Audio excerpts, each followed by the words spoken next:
Well, I begin with an apology. I left my hotel room in a great hurry this morning to get down to the lobby so that I could spend some time waiting down there while Victor got himself scruffy enough to appear in public.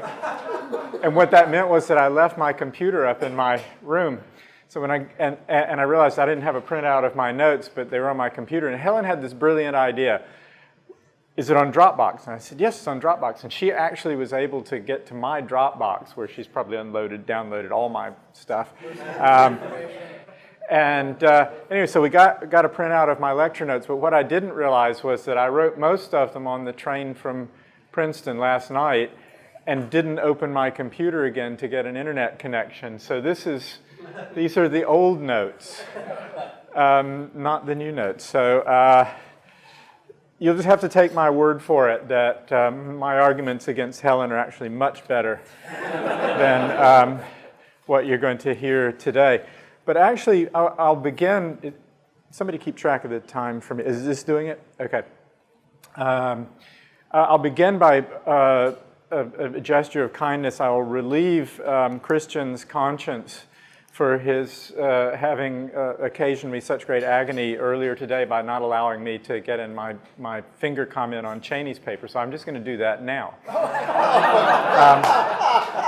I mean, well, why not? I mean, I've got the floor, and so I just wanted to make this point. If you compare the previous conferences where your fingers didn't get in, use this opportunity. Well, yeah, I've got those right here. 2004.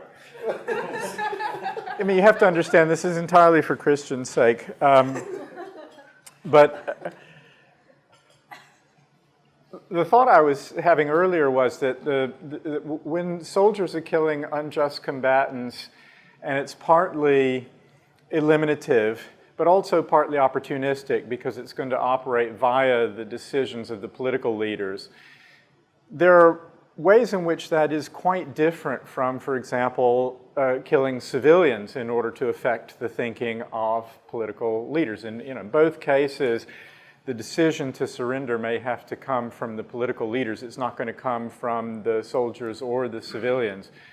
So in some sense, whenever that's true, the decision to kill soldiers or the killing of soldiers is always going to have this opportunistic element to it. But when the eliminative part of the action in the killing of soldiers is primary, and it's the eliminative action in itself that has the opportunistic effect, and the eliminative action in itself is permissible because it's eliminative, because the targets are liable, or for whatever reason, that does seem to diminish whatever badness there is in the opportunistic using of the deaths of the soldiers to affect the thinking of the political leaders. And we see that that doesn't really happen in the case of the killing of civilians, which is not eliminative, let's suppose, but purely opportunistic. One other thought I had is that the way that you can see that the killing of the combatants has this strong eliminative element is that if one were to kill all of them, then one wouldn't need to run the decision to surrender through the minds of the leaders. The leaders simply could not continue to fight. And that thought led me to a variant of the thought that Victor expressed in this earlier discussion, which is that if we could win the war purely eliminatively by killing all the soldiers, or win the war by eliminatively killing some soldiers and then opportunistically using the fact that we've killed those to convince the leaders that they can't win and to surrender, then we will actually have a justification by reference to Francis Cam's principle of secondary permissibility, namely that it's better that we use our prior eliminative killing of some combatants opportunistically to affect the thinking of the political leaders than to do it purely eliminatively, because we kill fewer of the same people if we do it that other way. So anyway, now I've got that off my chest. I'll say this, that I've actually written a review of Helen's book for ethics.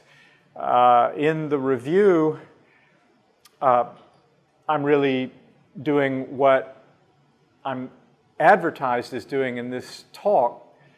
I've sent somebody a change of my title to Frowe on liability and proportionality, and it still says Frowe on proportionality, and I'm not really going to do much about that because that was my book review. The book review challenges Helen's views on 3 points. The 3 points I challenge in the book review are, first of all, that what weighs against the harm one would inflict on a threatener is not the harm that the threatener would himself otherwise have caused, but whatever the harm is to which he would have contributed, the larger harm. Second point I criticized was Helen's claim that proportionality is insensitive to the degree of responsibility of a threatener who is responsible for some threat. And the third and most important point in Helen's book that I challenged in the review is her claim that proportionality is insensitive to the probability of success of the defensive action. And I decided I would not just repeat the review here. Helen's read it, and it'll be appearing. I had a lot of other notes, and I decided to unify the review around these claims about proportionality, which I also thought were really important. But I had lots and lots of other notes that I wanted to do something with. I haven't really done anything with them yet. So what you're going to get here is just the kind of scraps that were left over from my notes for the review. But there was a lot of stuff here. So basically what that means, though, is that you're not going to get a nicely unified presentation like the others that we've heard. I'm going to go point by point and just make a series of smaller points. I hope you'll bear with me for that. And I've kind of vaguely ordered them here, but it doesn't really matter what order they appear in because they're unconnected. But first point is about our views about a particular type of case. Whether this type of case is the case of what we might call a minimally responsible threatener or a case of a non-responsible threatener, I'm now not entirely sure. Helen discusses in her book at length the Mike Otsuka's case of the dignitary. I'm going to assume that you all know the case. And that I've got a case that's very like the dignitary case. In fact, probably is in the way I present it morally, it's indistinguishable from Mike's earlier dignitary case. And this is the case of the resident whose house is approached by the identical twin of the mass murderer or whatever. And I had thought of both of these figures as minimally responsible threateners. What I want to suggest here is that Helen rightly thinks that we disagree about this based on a view that I used to have. I think I've changed my mind about some of these cases. So I'm going to explain how I've changed my mind and then suggest how I think Helen and I still disagree nonetheless. Helen says, I said in the past, Mike Otsuka says, and I said that somebody like his dignitary is morally liable to be killed because he makes a choice to kill somebody in conditions in which it's possible that he could be mistaken. Helen says he's not liable because he doesn't intentionally refuse to take an option that he reasonably believes would have an acceptable cost in order to avoid harming the victim. So Helen says he's not liable.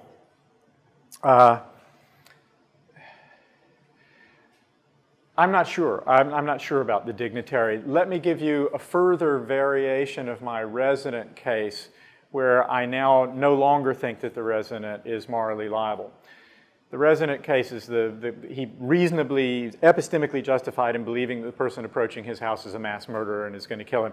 Take a variant of that case in which resident's family are all at home. I can't remember what I said when I gave the example, whether I had them there or not. But you imagine the wife and children are cowering in the bedroom, and here comes the person he reasonably believes is a mass murderer, and he's going to shoot this person.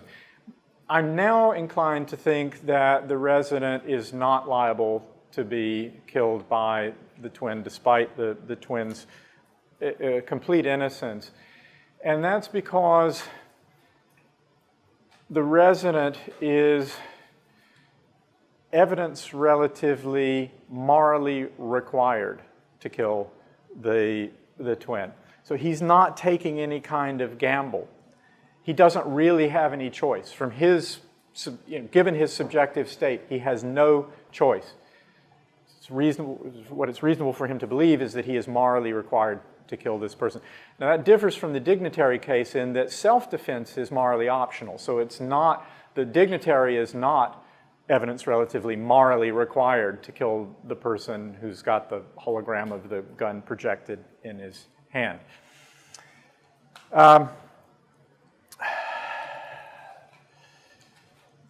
Now, so up to this point, in a way, Helen and I seem to agree. We both think that the resident in this case is not liable to be killed. But Helen claims, at least with respect to the dignitary case, that it's permissible for the innocent victim to kill the dignitary in self-defense, and that's because he has a duty not to directly harm the victim, and it's permissible to kill him to make him bear the cost that he has a duty to bear. This looks very much like Victor's notion of liability. But here's, I think, a point of disagreement. I don't see any difference between the dignitaries having a duty to bear the cost as the cost of death as a means of preventing him from killing the victim, and the idea that this duty is enforceable by third parties. I don't see any difference between that and my view about liability. I mean, after all, if he has a duty to bear this harm, and other people are permitted to impose this harm on him as a means, it looks like it follows from that he's lost his right not to have the harm imposed on him. And substantively, I can't see any difference between that view and the view that he's morally liable to be harmed. I take it it's a difference in, just a terminological difference, really. So I think, in the end, I think that my resident is not liable to be killed, and Helen thinks that his situation is substantively indistinguishable, I think, from what I would call his being liable to be killed, that is, his no longer having the right. So I think we still disagree about that, but there's an issue there about whether Helen's notion that non-responsible threateners have a duty to bear harms and that this duty is enforceable, but that this is distinct from their being liable to be harmed. I mean, I understand why Helen thinks that there's a difference, and that's because these are people who are non-responsible, and Helen wants to say that responsibility is a condition of liability, and I agree with that.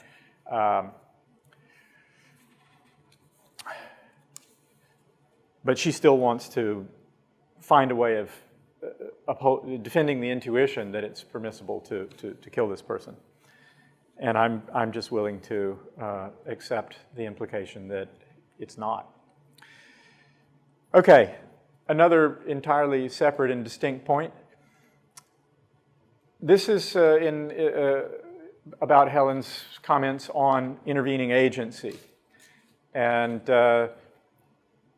we had some discussion about this, I think, at Corpus with Victor. I don't know who else was there, Helen and Victor and a few other people. It's Helen's case of angry rape. And I remember, Victor, you thought this was a kind of nice challenge about intervening agency. It seems to suggest that intervening agency matters in a way that Victor is reluctant to accept. Just to remind you about the case of angry rape, a victim is about to be raped by a rapist. If she resists, the rapist will go away and rape two other people. If she kills the rapist, his best friend will go away and rape two other people. And so an initial response to the case might be resisting the rape or killing the rapist is disproportionate because of the side effects, harms to other innocent people. But that doesn't seem very intuitive, and so Helen suggests that it's the fact of the intervening agency of the initial rapist or the rapist's friend that makes resistance or killing permissible. It's the fact that the other people are going to be doing these things rather than the agent. And I have an alternative diagnosis of what's going on in this case, and the best way to get to it is to present a challenge to the explanation that appeals to intervening agency. And that is, it seems that, to me, I think it would be wrong if there were a third party present, if the third party were to stop the initial rape so that the rapist would go away and rape two other people. And I also think it would be impermissible for a third party to kill the rapist in the first instance if the rapist's friend would then go and rape two more people.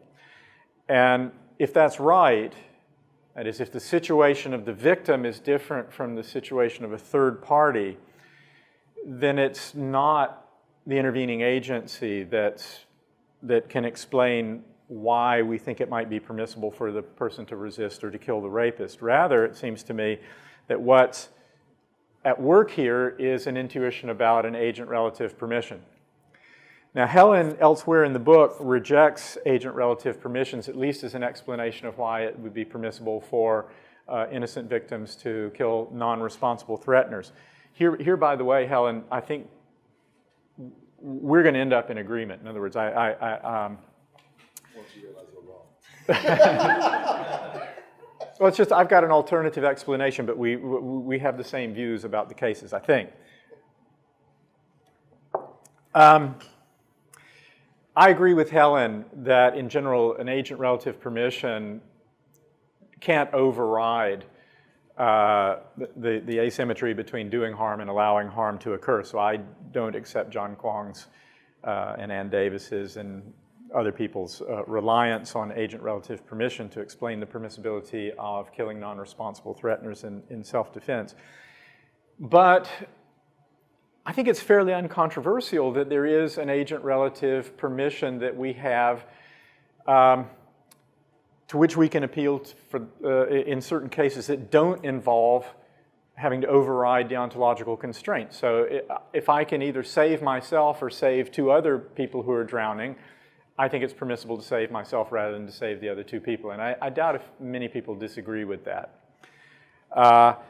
But that's a case, and it's clearly I've got to explain why it is I can save myself rather than saving two people, and it looks like something like an appeal to an agent-relative permission, my permission to give some priority to my own life over the lives of others, when there's no deontological constraint that's opposing my action. And what I want to suggest is that the case of angry rape is rather like this. It's a case of, it's not a case of overriding a constraint, it's rather a case of allowing. And so what I think is that in resisting being raped, victim doesn't herself go off and rape two other people or even cause those people to be raped. She simply, by refusing to submit to the rape, is not going to protect those other people from being raped by the rapist. I mean, if we think about it in the following way, suppose instead of it being resistance, it's just running away. So suppose here's the rapist, and if she runs away, he'll go rape two other people. If she stays there, he'll rape her. It's clearly permissible for her to run away, it seems to me, and that's because what she's doing then is allowing the other women to be raped by refusing to sacrifice herself as a means of saving them from being raped. Anyway, so that's the way I want to try to understand the case of angry rape. And if I'm right about that, then that case doesn't actually show anything about intervening agency. There's a different explanation for why it's permissible for the victim to resist being raped. How do we get? Okay. Another point on which Helen and I seem to disagree, but I think in fact we don't, is in her remarks on what I call wide proportionality, which is proportionality in the harming of people in ways to which they are not liable. Helen says in one part of her book that what I call narrow proportionality, that is proportionality in harms to people who are liable to those harms, is what she calls proper proportionality with capital P's and uppercase P's at the beginning. That made me doubt myself. The uppercase letters really. There's no argument like that. Yeah, I know. It's just speak. Well, yeah, and if Italics good as well. yeah, if you had put it in italics, I would probably not be here. So narrow proportionality is proper proportionality, and she says, what's this wide proportionality? There is no such thing. And she says, what wide proportionality really is just lesser evil justification.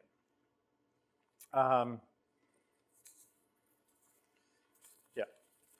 And yet, I think wide proportionality is proper proportionality. It is proportionality. It's a matter of whether harm inflicted is excessive in relation to harm prevented. It's just that the harm inflicted is on people who aren't liable to it. And in the case of narrow proportionality, it's harm inflicted on people who are potentially liable to it. And that's the difference. Otherwise, structurally, the notions of narrow and wide proportionality are the same, and they both fit the description of the sort of abstract description of what proportionality is. It's a particular kind of relation between harm inflicted and harm prevented. And I think it's really important, and I'm just repeating myself here, stuff I've said elsewhere, to keep these two forms of proportionality distinct, and that's because they are, and here I think I'm agreeing with Helen, they are constraints on different forms of justification for harming. The narrow proportionality is a constraint on a liability justification for harming, and wide proportionality is a constraint on a lesser evil justification for harming. And that's the way I've always understood these two notions. And an additional reason for insisting on keeping them distinct is that the standards of justification are quite different. And that is, in narrow proportionality, it's often permissible to inflict greater harm than one will be preventing. But in wide proportionality, it's never permissible to inflict as much harm as one would prevent. So these standards of justification, I think, are very different, and that's because of the radical difference in the nature of the two forms of justification. So in a sense, it looks like Helen and I really don't disagree when she says something about lesser evil justification. I'm agreeing with that. What I think is that wide proportionality is a constraint on a lesser evil justification. It says that any harm to somebody who's not liable to it that exceeds what can be justified as the lesser evil is disproportionate in the wide sense. So substantively, we're agreeing. But the thing that's puzzling is that there are these references in Helen's book to a distinction between proportionality. This is improper proportionality with lowercase letters. Distinction between proportionality and lesser evil. So she says on page 153, collateral harms to innocent people must not only be proportionate, but also the lesser evil. And then on 154, I'm sorry, it's going to take me a while to find this. It's proportionate to kill an innocent indirect threat or a bystander to save just two other innocent people's lives. But the lesser evil standard, although it entails proportionality, is more stringent than proportionality. So she thinks that somewhere or other there's a third thing, which is proportionality. But it's not narrow proportionality because it's explicitly about killing innocent people. So it's not narrow proportionality, it's not lesser evil, but it's proportionality. And what I think and hope is that you really don't believe that there actually is any such thing, and that what Helen is doing here is taking some vague notion from the bad literature on self-defense in war that understands proportionality to be something like this: you mustn't cause more harm than you prevent. Some very simple notion like that. And what Helen's doing is taking some crude idea like that from the literature and saying, well, that's what proportionality is. And then there's proper proportionality, narrow proportionality, and then there's lesser evil justification. And if that's right, then in fact, I think we completely agree. And what you call proportionality on pages 153 and 154 is just nothing. There is no such thing. It's just an illusion that some people have. And then there's narrow, i.e. proper proportionality, and then there's wide proportionality, which is constrained on lesser evil justification. So I hope that just means we don't actually disagree about anything there. Okay, I'm sorry. I've ruined everything. Oh, God.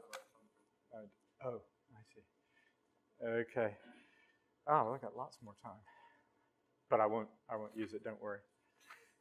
I do have a problem is most of these notes are so hopeless. Well, let me say something else about non-responsible threateners.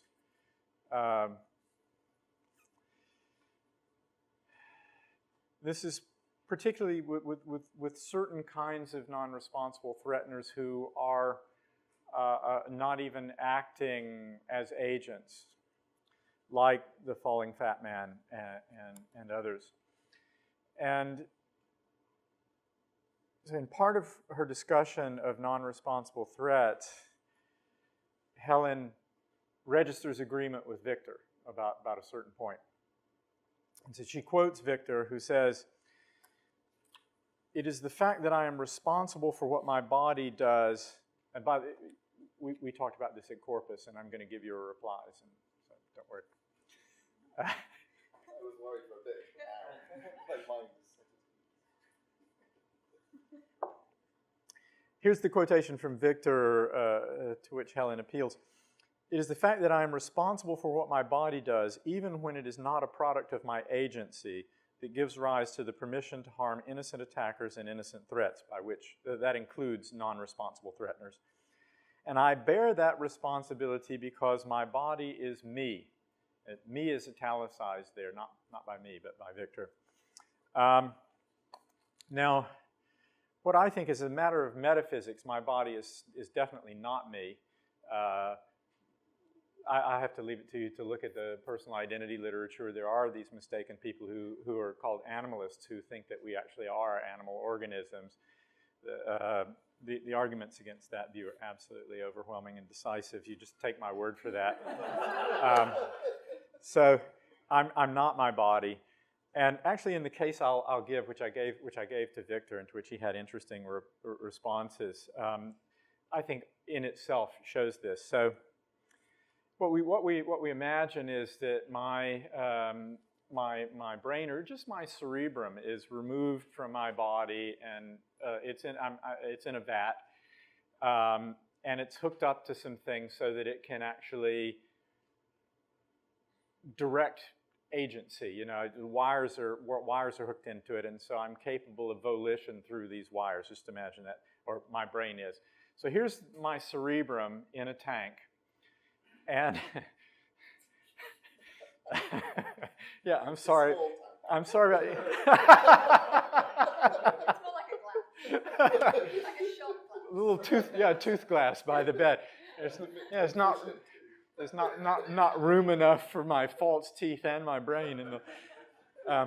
Or no, you can accommodate both. It's like reminded of that great line of Mark Twain's, referring to several people, not enough brains among them to bait a fish hook with. That's one of the great lines. All right, so there's my cerebrum, or my whole brain, whatever you think my body can survive without, and it's in a tank. And what I was laughing about is it's at the bottom of a well. And there's another innocent person, at the bottom of the well. And there I am in the tank at the bottom of the well. And the villain heaves the fat man over the thing. And the fat man is heading for, or no, sorry, not the fat man, my body.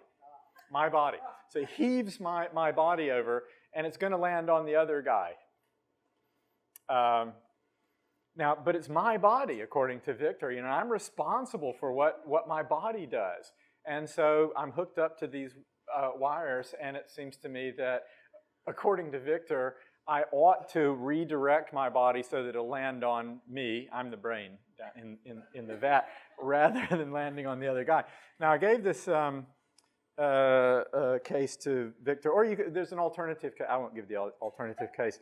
I gave this case to Victor at dinner at my college after Shelley Kagan's lecture there a few months ago.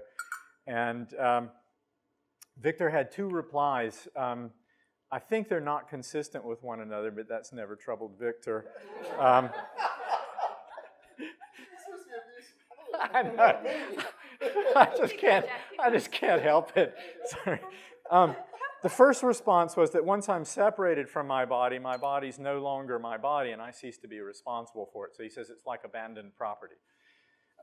So I'm responsible for my body whenever I'm hooked up to it, but not when I'm separated from it. When I'm separated from it, I've abandoned it. Second response was that I have a special if I have a special entitlement to the benefits of my body after I die, then I should, or am separated from it, then I should also have special responsibility for what's done with it. The first of the responses makes it the case that I'm not liable for my body in the well case. The second one says that I am. That's why I suggest they're not compatible with one another. But it seems like both those responses treat my body, and I think should treat my body, whether I'm separated from it or am connected to it, as something like my property. Because when I'm separated from it, it's like my abandoned property. When I'm connected to it, if it's not me, it's something that's very closely related to me. It comes within the scope of my right of self-ownership, as some people would say. But if that's the view, then the simple kind of counterexample, I own a trolley, and through no fault of my own, no negligence or anything, a villain has stolen my trolley and directed it towards victim. Victim can redirect it towards me. Is it permissible to redirect it just because it's mine? I think not. But then I think same thing is true of my body, even when I'm attached to it, as long as I'm non-responsible.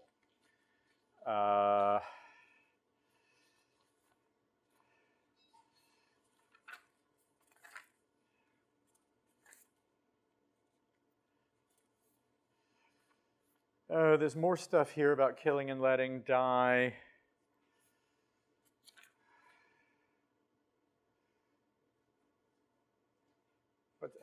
What do we got here? 32. You were promised another disconnected point. So you wrote that one. Were you?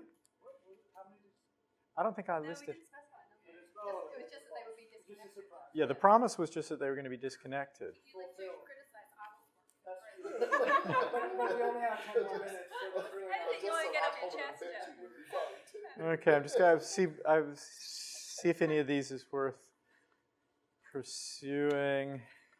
What was that? No, that's clearly right. Well, all right, here's a short one. It's not as long as what I had to say about your stuff on killing and letting die. But I forgot what I said here. Okay.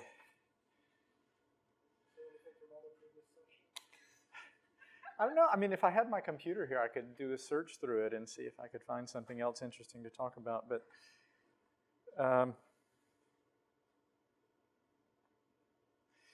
here's what Helen says. Maybe I can figure out what I'm saying here just from the quotation. Helen says that liability to defensive harm doesn't seem like something we get to allocate by agreement.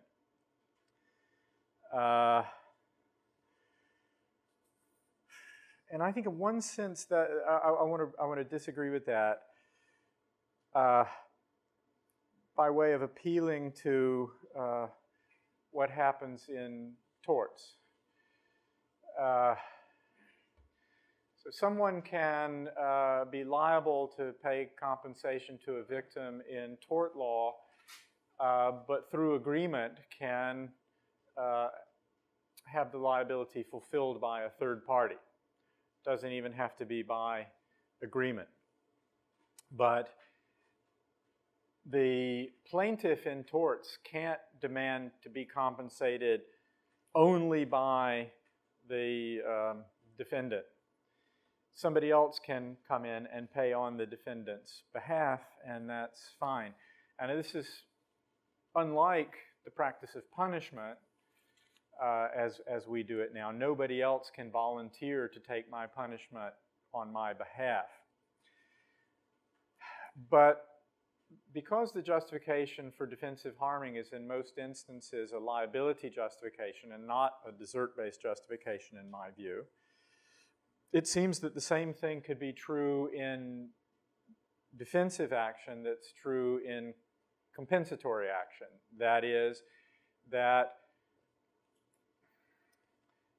let's say, if Adel is attacking me, and I can prevent Adel from harming me either by attacking Adel defensively and eliminatively, or by attacking Victor somehow opportunistically and using him as a means of stopping Adel, and Victor says to me, no, please, I consent, use me instead, attack me, harm me as a means of stopping Adel, it seems to me that's perfectly permissible. And so it seems to me that liability to defensive harm is something that we can allocate by agreement in this limited way. I'm forgetting the context of Helen's remarks, so maybe that's no good. But It was connected to Seth's idea that combatants sort of take on, waving a flag, hey, if you're going to kill someone, and don't kill anyone, but if you're going to kill someone, kill us. yeah, which is something that I've said also in responding to Tom Herka and others who claim that when combatants put on the uniform, what they're doing is giving their consent to be treated as legitimate targets. That is, they are giving the enemy permission to attack them. And what I've said in response to that, no, that's not true.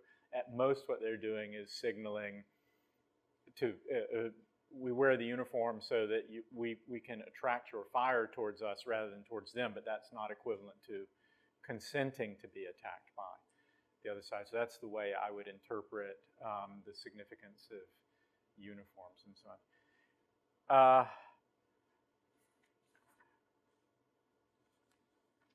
Helen has this curious idea that ducking at the bottom of the well is actually killing, and I think that's mistaken. But I think what I should do is, instead of going on about that, because I can't even remember what's in these notes because I didn't bring them with me earlier. Anyway, I think I'll just stop and we can have the discussion.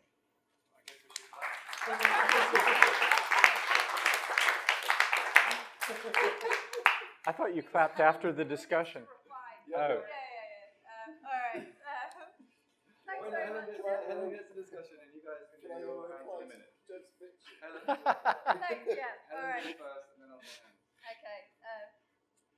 Thanks, Jeff. Thanks for nothing. Yeah. All right, great. So I probably won't say anything about all of these. Let me see.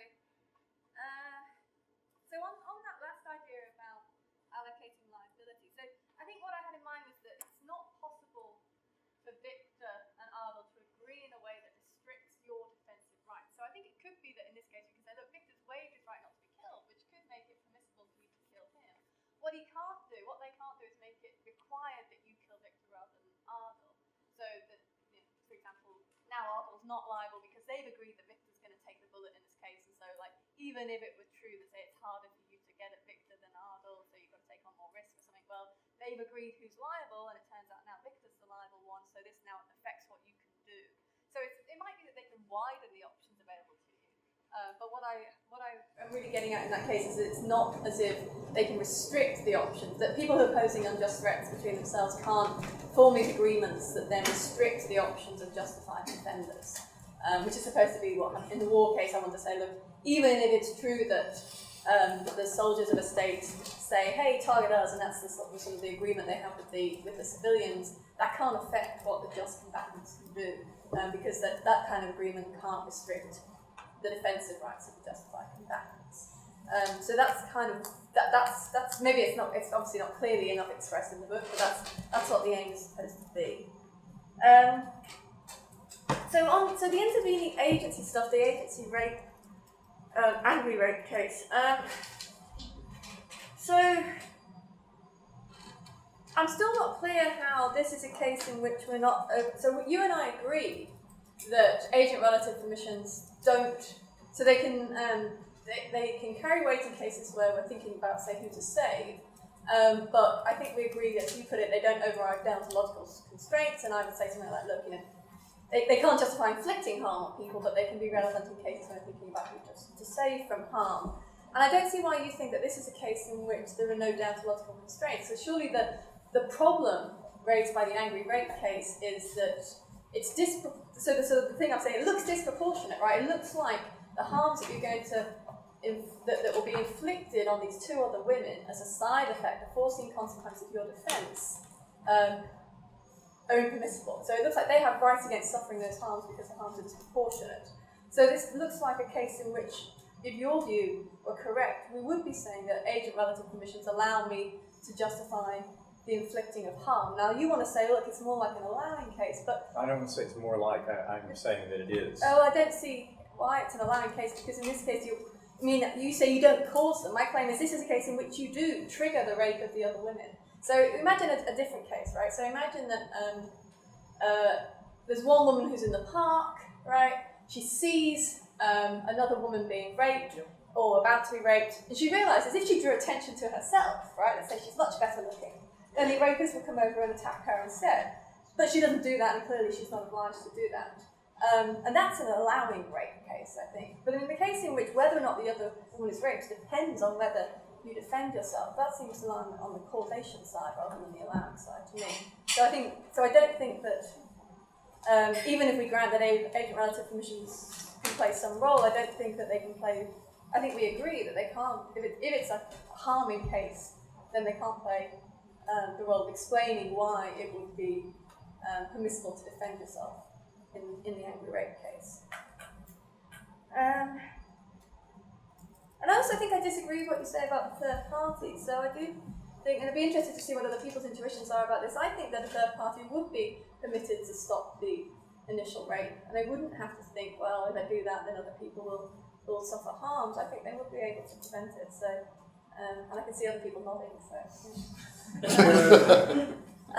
Sorry, Helen. So in the case that Jeff gave, your answer is that it is impermissible for the woman who's being attacked to run away, knowing that then the rapist will rape. No, Okay, I think it's permissible for her to run away. Okay. But I don't think that counts as an allowing. I think that if the running away is what causes the other women to be raped, then it's not an allowing case. And Jeff wants to say, because it's an allowing case, the agent-relative permissions can play a role. Well, you want to say it's permissible to run away. Yeah.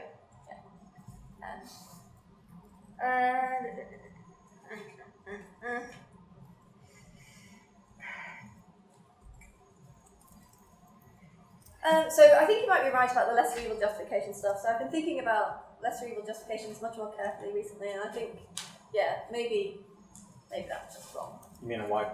The proportionality stuff, yeah. So maybe, and I also think maybe not much hangs on this. So I think that came partly from the thoughts I was having about the role of reasonable prospect of success and how that relates to proportionality. But I think now I'm less sure whether that stuff is right, and so I think the reasons that I had or thought I had for trying to distinguish between proportionality and lesser evil justifications, perhaps we don't need to worry about those things. So I think you might be right about that.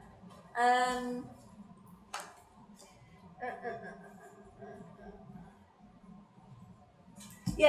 not sure. So I also, like you, somewhat unsure about what we should say about the dignitary case. I suppose I thought that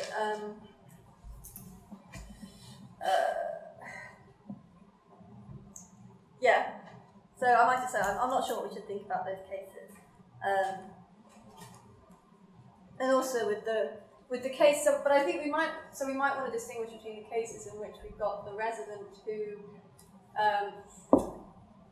who's evidentially required to act, and so Lazar's put these cases to me, and I'm not sure what we should say about them, but I think they're interesting cases, and they're different cases to cases in which, as you say, it seems merely permissible. I guess you might wonder how much difference there is between cases in which it seems like the agent is required, given her evidence, to use force, and cases in which Because in the dignitary case, I want to say something like, look, it doesn't look to her like she has any reasonable alternatives, which is like saying, look, there's no alternatives that she's required to take.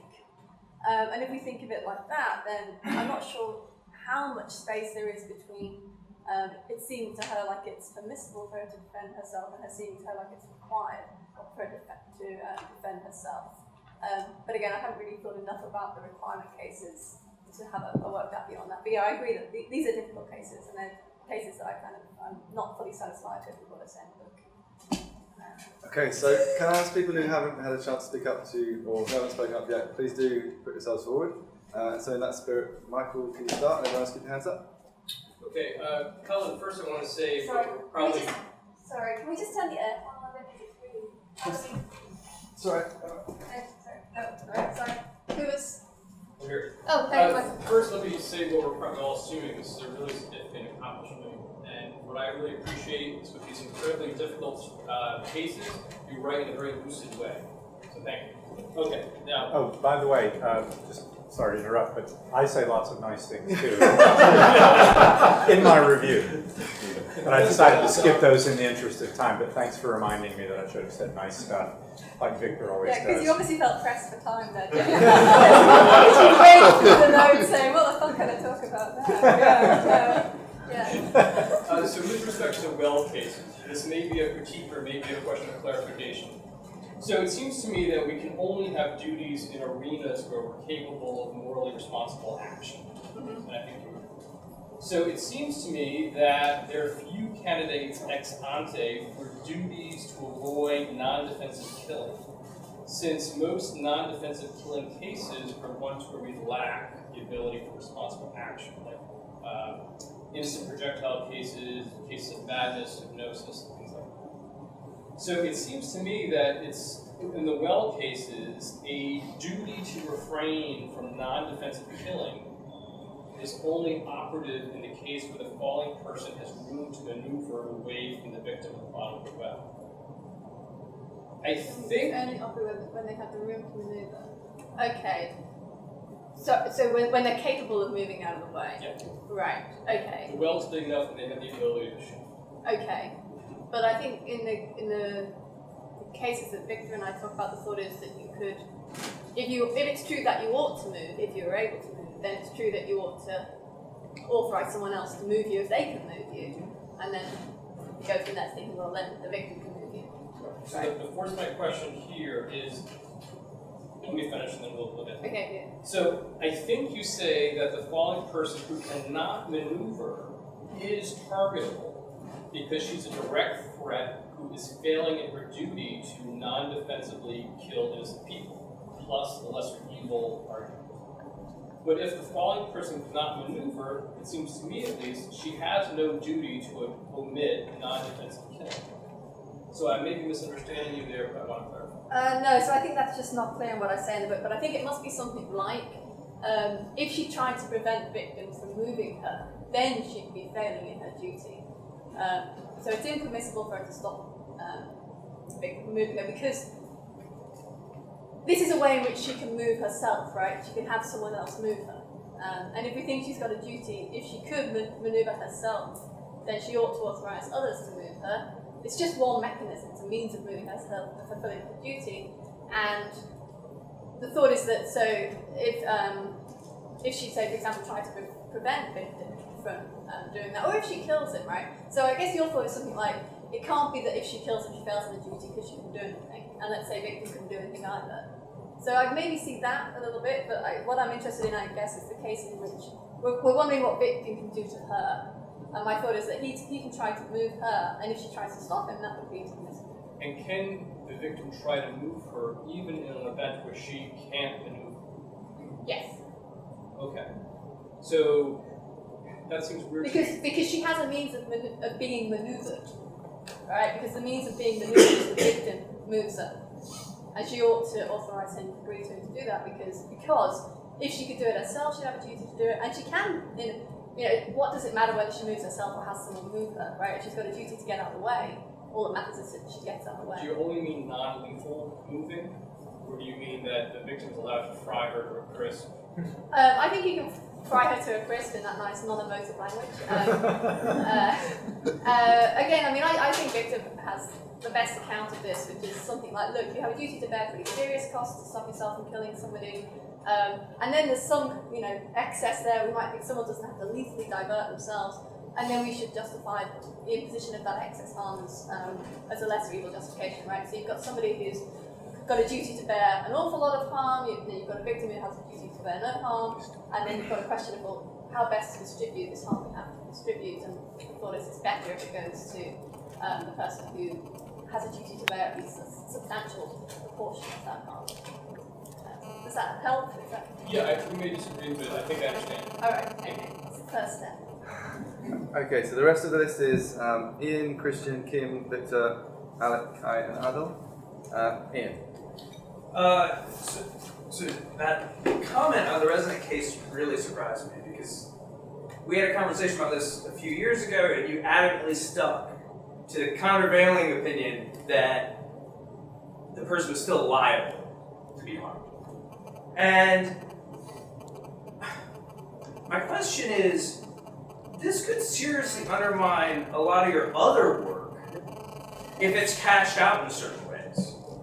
Because both you and Helen hang a lot of the justification for killing unjust combatants on a moral responsibility account. And to the degree that it hangs on whether or not they're justified, then that justification goes away. So if we look at distinction as at least two, probably three parts, one of which is you can't kill civilians, the other which is you can kill combatants. Now you've got this problem of, okay, I accept this epistemically justified account of justification for killing someone. How do you justify killing unjust combatants on that account? How are you going to cash out so you're not a pacifist? So I think for me, Jeff can have a go in a sec. There's a difference in the standard of evidence, right? So I restrict what I want to say about these cases is that the case, like the dignitary, where I say it's just overwhelming, right? So you're literally there, somebody's literally pointing a gun at you, you're an ambassador, you're not doing anything, right? Someone's trying to shoot you. So it's cases in which the standard for evidence is just extremely high, and the thought I explore in the book is something like, when you've got that kind of amount of overwhelming evidence, it could be that you count as a non-responsible threat. But that's just not going to be what war is like, right? Because it's just not the case that soldiers are met with this kind of overwhelming kind of evidence that they're about to be unjustly killed, just because everybody knows about the sort of the precarious nature of the justice of war. So you're going to reject Jeff's account of the resident case? No, it's just that I think that the standard of evidence available to the resident is not like the standard of evidence available to combatants about the justice of their cause. That's basically what I would say as well, that the cases in which somebody is epistemically fully justified in believing that they are morally required to harm someone are extremely rare in actual wars, partly for the reason that Helen gave, that is,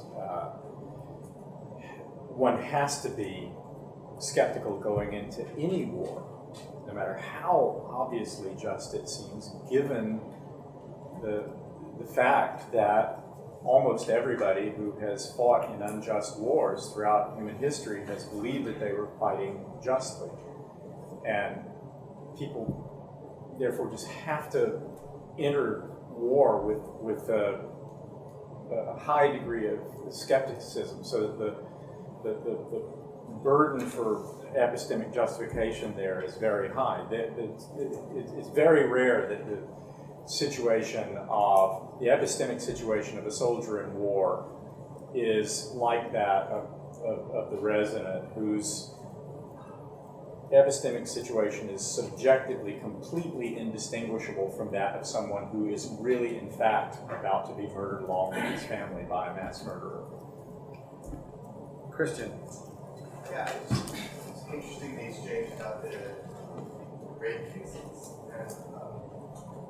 and I just wanted to sort of make a few observations that might be relevant to dispute about whether or not you can explain what's going on with that field of agency or not.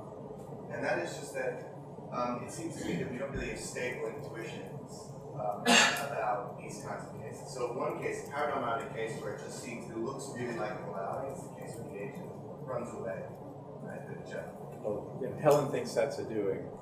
Okay, but I think a lot of people are on your side, right? So that looks like, that to many people seems like you're failing to prevent the deaths of others by saving yourself in that case, so you're allowing them to die. There are other cases though where it doesn't quite look like that. So suppose I see that the, there's the other women over here. I know he's more naturally inclined to be drawn to them than to me, but he can't see them, see me. I shoot a flare. Then that looks very much like a doing for many people, right? Even in the running away case. In one case, I just sort of run away. In the one case, I see him running towards me. There's one log, so he will manage to get to me, but then I take the log and I shift it over onto another track so he goes to the other log instead. So I don't want to.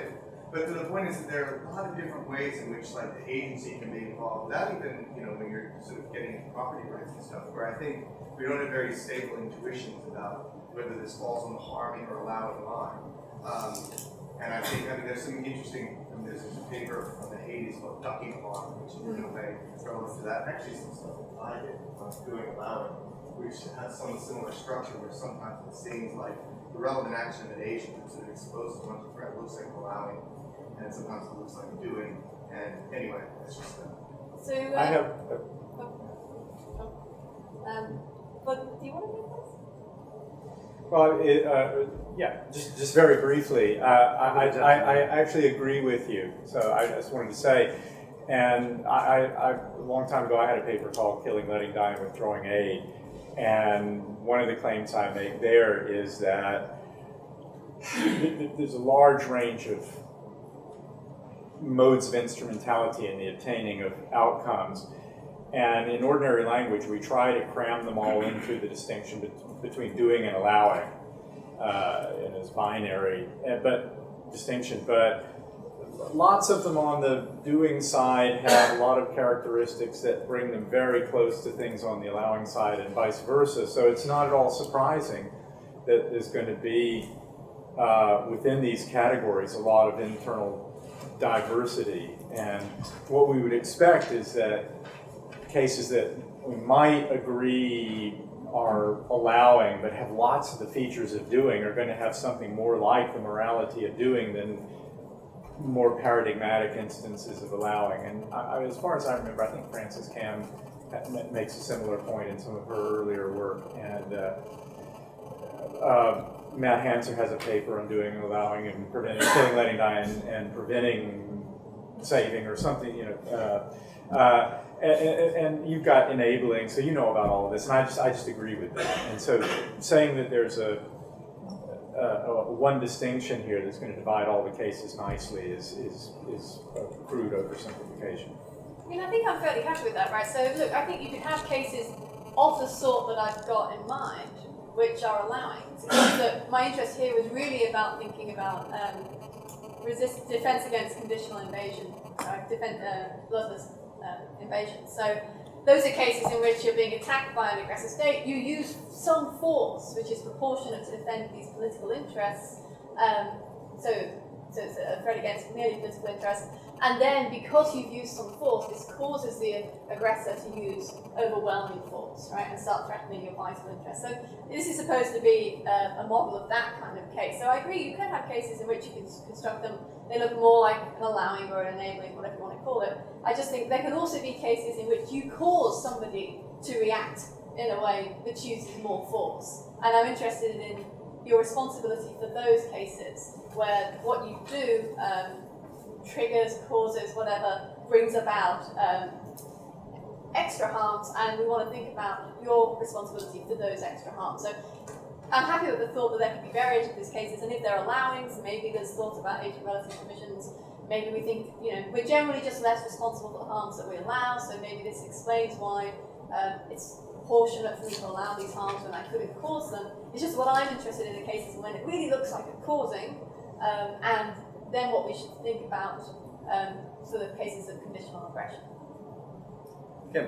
So following up on, I guess, the same point, so the insight I like about angry rape is that part of what's going on is that, otherwise she is basically being used as a means to save, right? It's the flip of the sort of rescue cases. And part of what's going on here then, whether you want to call it an agent relative permission or not, that or whether you want to use toolkits, I don't have to put myself in someone else's toolkit to rescue them, right? And there's some notion of I get to discount downstream bad consequences if the only way to prevent those things from happening is that I have to sacrifice myself. The challenge I think Jeff raises is, even if you don't like doing and allowing, is whether in fact locating the sort of explanation in sort of mediated harm in third parties is really the best explanation for what's going on. Now I'm going to give you a case where you're going to say it's an allowing or something, but if you discover that you're sleeping on the trolley track, and the trolley is coming towards you and it's going to hit if you move and you get up, it will hit 3 people, I think we would say you're still allowed to get up. And I wouldn't resort to doing and allowing to say anything about that. I would simply say, I am not required to be a means of rescuing them. And if that is true, that gives you the same account of why she's allowed to defend an angry rape without having to say there's something special about the fact that it's a mediated agency.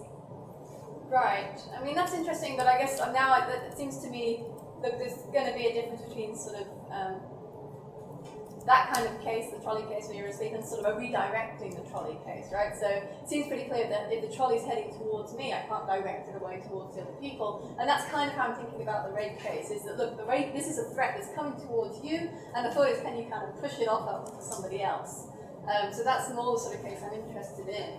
So I do think there are these thoughts. I can't remember now what I say in the book about sort of the using idea. There is this sort of, the idea that you shouldn't have to make this kind of sacrifice, but I'm just wondering what the sort of thought is, why would she be prohibited from diverting the trolley away from herself towards these other innocent people, but she's permitted to divert the rapist away from herself towards these other people. So if it were just thought about whether or not she's sort of required to use herself or something, or to sacrifice herself, it looks like those cases should be the same. So we need to have something else that explains the extra dimension that makes it that she has to pay, I think, less mind to the harms that arise when it's somebody else who's going to inflict those harms, as opposed to when it's just, there's no intervening agency in the trolley case, I just send this threat so it kills those people to save myself.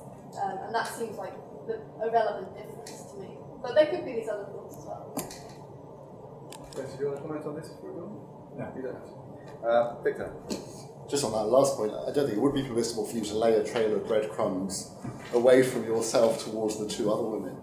So this is defending yourself, but you just divert the rapist by laying a trail of breadcrumbs towards the other women. That looks like it's impermissible to me. But anyway, that's not my main. That's my main thought. My main thought was about Jeff and his clumsy and hopeless reconstruction of the elegant position that I defended over dinner, which he couldn't remember because his brain has been addled by lying in a vat for 2 years. so the thought was just something like, so first of all I think, look, you can't be constituted by your body, because when we separate the brain from the body, identity goes with the brain. You can still have the body being a constitutive property of you, even though when you separate it, identity goes with the remaining features. Think about trunks and elephants. That you remove a trunk from an elephant and identity goes with the remaining elephant and not with the trunk. But that doesn't mean the trunk isn't a constitutive property of the elephant. So when I say my body is me, it's just like saying the trunk of the elephant is part of the elephant. It's a constitutive property of the elephant. My body is a constitutive property of me. And then I just think that's... You think it's false, but it's not subject to the personal identity objections that identity goes with the brain. Now then we think, okay, so once we separate the body out, is it still part of me? Well, we don't think that about the trunk of the elephant. When we remove it, it's still part of the elephant. It's no longer part of the elephant. It's an independent thing.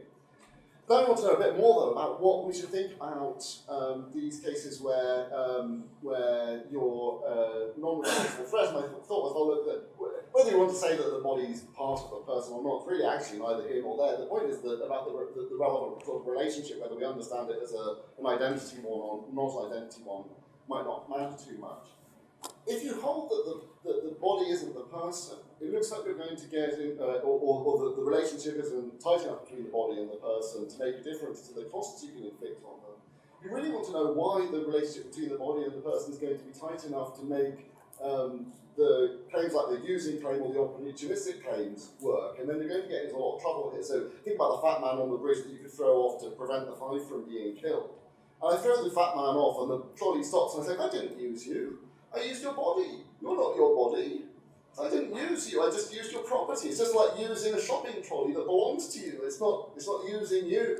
And because that claim looks really implausible, why not say the same thing about the falling fat man down the well and say, when I say, as the fat man falling down the well, I don't pose the threat. My body poses the threat, but it's not really me. And it looks like the same kind of argument is going to be available. Now think about the body separated from the person. So imagine that you've got the trolley going down the track towards the 5, and you could divert it towards the track with the 1. And further down the track, just like in your case, there's the brain in the vat, where you're going to kill the person who's now just the brain in the vat. But the only way of getting the trolley turned is to use the person's body that's been removed to help you move the lever. That's the only thing that's going to do the turning.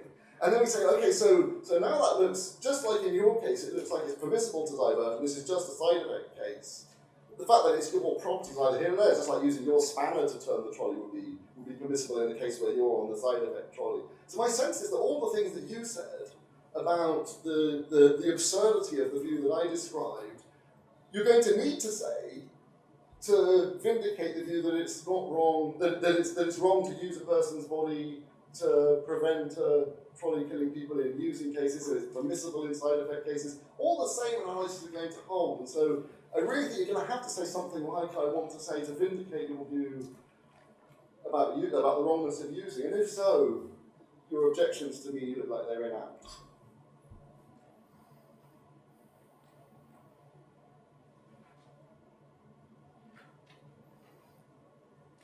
Well, there's a lot to respond to there, a lot to think about. There is just on the metaphysics, there is the question that one has to answer: what am I? What kind of thing am I if I'm partly constituted by my body? If I include my body. It looks to me like one implication of that is going to be that that kind of view is going to be vulnerable to the view that led so many people to embrace animalism, namely the too many thinkers or too many subjects problem. So it looks like whenever I'm thinking, my body must be thinking at the same time, so that there are always two thoughts and two thinkers. Yeah.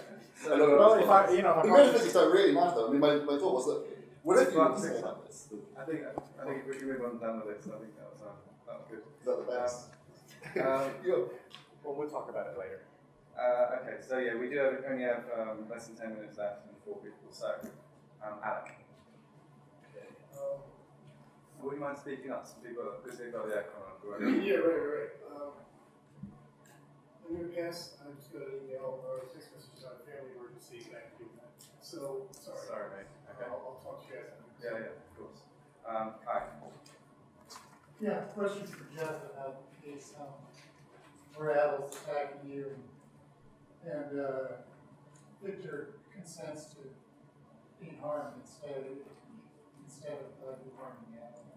So you said that you thought it was justified and actually permissible to go ahead and harm Victor, right? I'm just wondering if that was in tension with an idea that you expressed in the past, Philip Montague was expressed to too, that underlying the defense justification is this idea that of distributive justice, that justice prefers the unavoidable cost to fall on the person most responsible for the situation, for them being unavoidable. Because even when Victor consents to, taking the defense, right, being killed, right, still, if that consideration applies, justice would still prefer that the cost fall on the adult, because presumably he's the malicious aggressor who created the situation.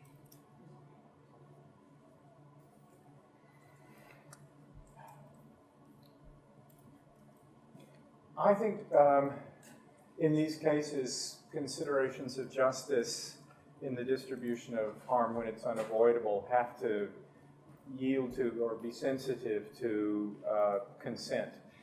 And that's necessary in order to explain why self-defense is optional. If the wrongful threatener is going to harm me unless I harm him, it seems to me permissible for me just to allow myself to be harmed. I feel great pity for this person or whatever, so I can do that. And when I do that, though, I'm allowing harm to be distributed in a way that's less just than the way that it would be distributed if I acted in self-defense. So I think we just have to allow for this in the case of victims and potential victims, and I don't see why we can't allow for it also in the case of third parties who consent to be harmed instead of the aggressor. This brings me back to something that Helen said, which is, if I'm getting this right, that somebody else is consenting to be harmed or can't make it impermissible for me to harm the person who's liable.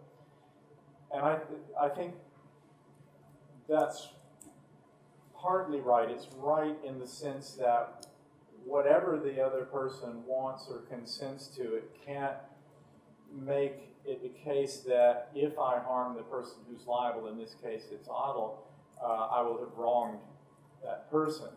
But it can make it, all things considered, wrong for me to harm the liable person if there's a really good moral reason why I should instead direct the harm to the person who consents to be harmed. And the case that I've used in the past, I don't know whether I've ever published this anywhere, is the case in which a woman is about to be wrongly killed by her child, who's evil and awful and so on. But she loves her child a lot. And she says to the third party who is preparing to defend her, "No, please don't. I'd rather die than have you kill my child." In that kind of case, if the third party kills the child, I think the third party has done something terribly wrong. Not because he's wronged the child. That's not it. But disrespecting the wishes of the victim in that way seems to me in itself a wrong. And so what the person ought to do is to allow the child to kill the woman and then call the police or whatever. So that's a response to Helen's point, but I hope that explains how.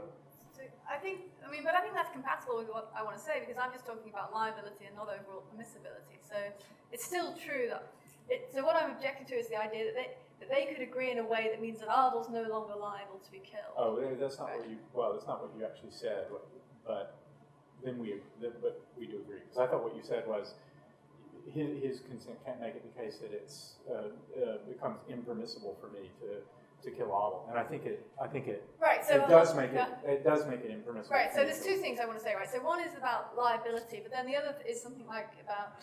So I think it could give you some reason, perhaps, to harm one person rather than the other, but it wouldn't affect Adel's liability. And it's. I don't think, for example, you'd have to take on any additional risk in order to sort of, follow the wishes of these people. So. Our agreements can't make you worse off. Yeah, so that's it. So they can give you more options, right? But they can't restrict the options that you've got, is sort of the thought. So maybe this is a claim about permissibility. It's sort of, Victor can make it permissible for you to harm him. I don't think he can make it impermissible for you to harm Adel. I'm not What about sure. my case of the mother? I don't know if you can make it impermissible. I'm not sure, but even so, what I primarily want to say is about. It does look to me to be that would be wrong to go ahead and kill her child against her wishes. So possibly in that kind of case, maybe it could have some effect if everything else is equal, maybe. But my claim is really just about whether or not Adel can protect himself from liability, and that's what I want to say. He can't do by agreement with Victor. Yeah, I agree with you. I think it's a strong intuition that it's permissible to harm. I think the mother case is different because it might in some way harm her more than have the child die than, than her, because of her interest in, close connection with the child and so on. So that's a different case, but definitely. Would that mean that Adel's not liable? If No, Adel's liable and can be permissibly killed in this case as well. I agree with the detective can be permissibly killed as well. We have about 2 minutes left. Since you're up next, do you mind deferring to Massimo? I'll follow Jeff's example. Absolutely. So Massimo will finish. I was just curious about the resident case and how you deal with that case now. So you said that resident may permissibly shoot the twin approaching because she's extremely fully justified in believing that she has a duty to shoot the twin. So one question is what's the situation of the twin? Is the twin permitted to shoot back? But I'm also interested, and the thing I'm particularly interested in is whether factual mistaken beliefs are the only ones that can provide the mother with justification, or whether mistaken moral beliefs can also provide with this kind of subjective justification. So what if she grew up in this really racist society, she believes that all black people are murderers, and now she's epistemically justified in believing supposedly the twin is a black person? Well, if she believes that all black people are murderers, that's a factual belief rather than a moral belief. Right. I'm inclined to think that it's very hard to find cases in which somebody is fully epistemically justified in believing, in having a moral belief that's false. For example, that it's permissible to kill all Jews or something. It is an empirical claim. No, it's a claim about normative epistemology. It's a claim about justified belief, so it's not empirical. It's a claim about what's normatively justified in epistemology. You could never be justified in believing a claim that I'm saying, I don't know. I don't want to say categorically. I'm saying it's commonplace to be fully epistemically justified in having false empirical beliefs. It's much, much harder, I think, to be fully epistemically justified in having false, purely moral beliefs. But in those cases in which in those rare cases, would you say? I haven't thought about what I would think then, but I guess I would say that. Yeah, and in your first question is the twin permitted to kill the resident? On the view that I think I need to stand by, the resident is not liable. There's no lesser evil justification. There's no other form of justification. There's not an agent relative permission. So no, the twin is not justified because the resident is a non-responsible threatener. Okay, so with that, let's thank Jeff and Helen.